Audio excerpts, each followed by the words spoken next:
Assalamualaikum warahmatullahi wabarakatuh. Perkenalkan, nama saya Zuhri Aulia, alamat Dusun Sidorejo atau Konsensi, dan saya merupakan salah satu guru di Yayasan Nurul Ikhwan Konsensi. Baiklah, pada kesempatan kali ini di mata pelajaran prakarya bagi kelas 8 MTS Nurul Ikhwan Konsensi, kita akan membahas tentang kerajinan bahan lunak. Yang pertama yang akan kita bahas adalah prinsip kerajinan bahan lunak, yang mana dalam prinsip kerajinan bahan lunak terbagi menjadi 3 prinsip. Yang pertama, prinsip keterampilan tangan. Pada prinsip ini adalah proses pembuatan kerajinan bahan lunak menggunakan tangan-tangan handal sebagai tenaga manualnya dalam pembuatan kerajinan, walaupun kerajinan yang dibutuhkan itu sangat banyak. Yang kedua adalah prinsip keterampilan teknik.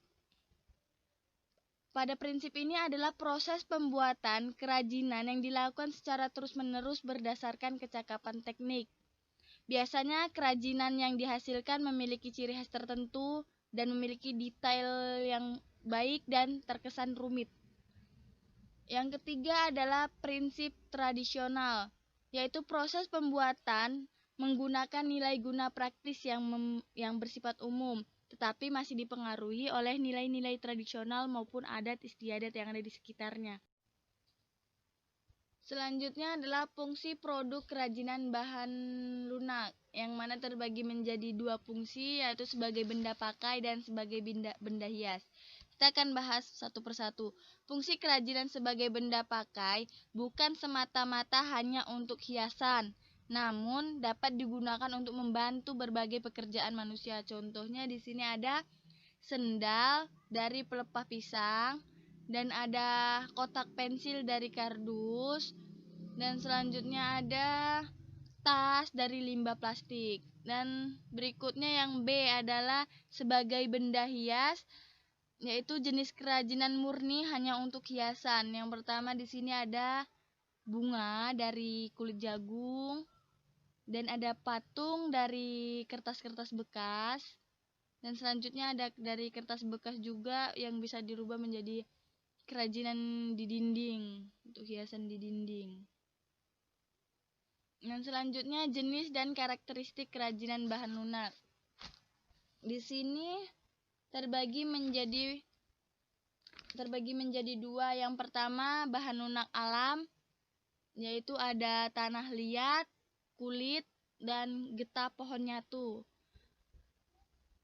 Yang di sini saya tampilkan gambarnya tanah liat yang bisa diubah menjadi kerajinan seperti vas, dan dari kulit sapi, kulit kerbau yang bisa diubah menjadi kayak sepatu, dompet, tas, dan lain-lain. Getah pohon nyatu yang diubah menjadi kerajinan. Dan selanjutnya adalah bahan lunak buatan. Di sini ada plastisin, lilin, dan gips. Ini plastisin bisa diubah menjadi keterampilan seperti hias-hiasan, berbentuk hewan atau dan lain-lain. Dan lilin dan gips dan masih banyak lainnya.